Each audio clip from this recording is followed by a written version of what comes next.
So, when you're presenting a monologue, an essay, an argument, or a point of view, sometimes you don't really know where to start on how are you going to say it, or you just don't know what to say at all. So in this video, I want to give you some tips on how to make it easier for you when you're being put on the spot, being asked about your point of view or your opinion about a certain thing.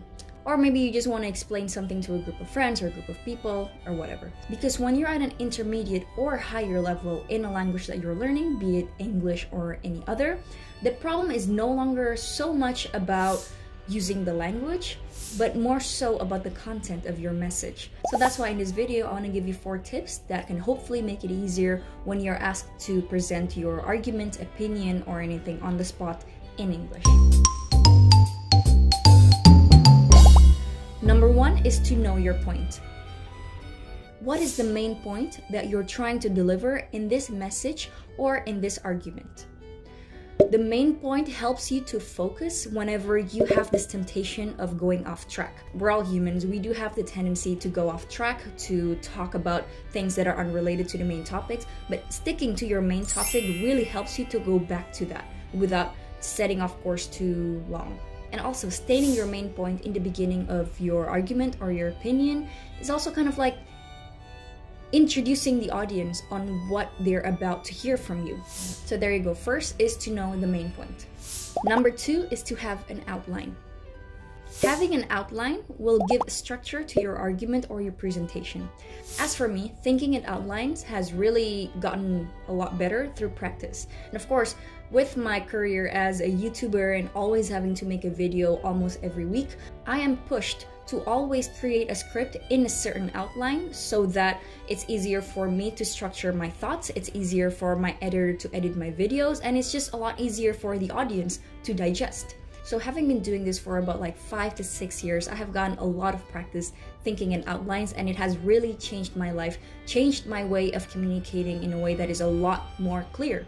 Little did I know, doing script writing every single week has helped me create this habit of structured thinking.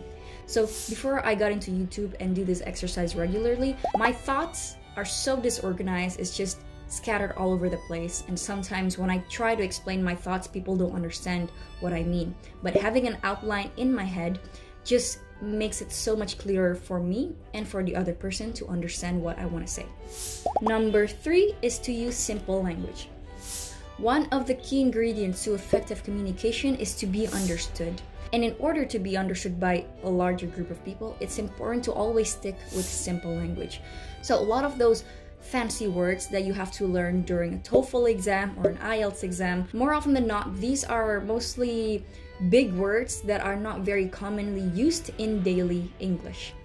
And also, using simple language will make it simpler for the audience to understand and for you to convey your messages. You don't have to force yourself to use these big words to sound sophisticated, to sound smart, intelligent, or what have you. Because if you use these words incorrectly, what you're going to do is just confuse the audience and then embarrass yourself. So keep in mind to not use difficult words like technical jargon unless you're sure that your audience know what they mean. Number 4, the last one, is to conclude or end with a conclusion. So let's say you have gone on, I don't know, minutes trying to present your argument, and sometimes, like you will tend to get off track a little bit. You will add a lot of points in your arguments, and maybe the audience may have gotten bored, or maybe they just forgot about your main point, what you're trying to get with this. So that's what the conclusion is for. The conclusion is just for you to close the argument and also to remind the audience what your main point is.